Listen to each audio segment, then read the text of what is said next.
Okay, we are at the third and final part of the ugly duckling story.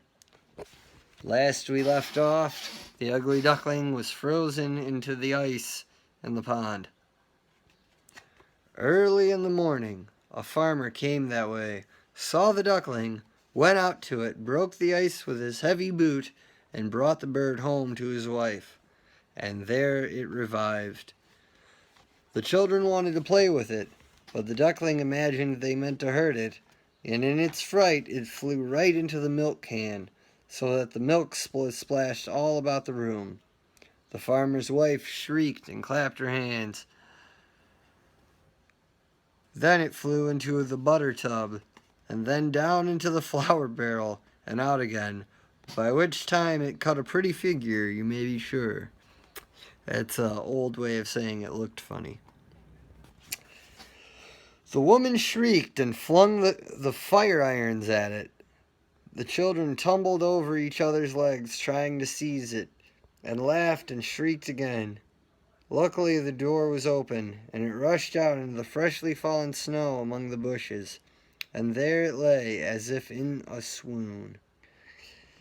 But it would really be too heartrending to tell of all the distress and wretchedness the poor duckling had to put up with that hard winter.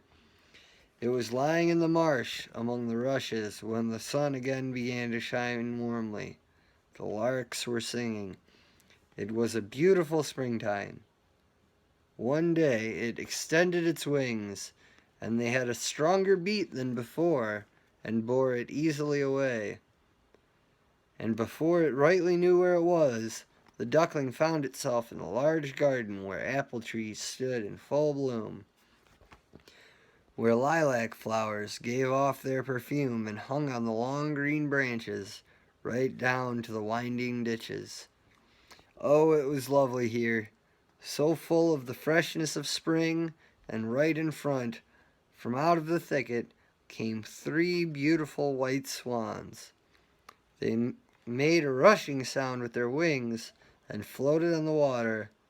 The duckling recognized the splendid creatures and was overcome by a strange feeling of sorrow. I will fly towards the royal birds. They will peck me to death because I, who am so ugly, dare to approach them. But it is all one to me. Better to be slain by them than to be nipped by the ducks, pecked by the hens, kicked by the girl who looks after the poultry, and to suffer want in the winter time. So it flew out into the water and swam towards the stately swans, who it saw and came darting towards it with bristling plumes. "Kill me and have done with me," cried the poor creature, and bowed its head toward the water and awaited death.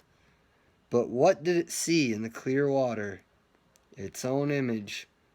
It was no longer a clumsy, dark bird, ugly and clammy, but was itself a swan. It doesn't matter a bit about being born in a duckyard when one has lain in a swan's egg. The large swans now swam round and round about it, and stroked it with their beaks, and were quite friendly. Some little children came running into the garden. They threw grain and breadcrumbs on the water, and the smallest of them exclaimed, "There's a new one!" And the other children also shouted, "Yes, a new one has come!" And they clapped their hands and danced about, and ran to fetch their father and mother, and bread and cakes were flung into the water. And they all said, "The new one is the prettiest. It is so young and lovely." And the old swans bowed before it.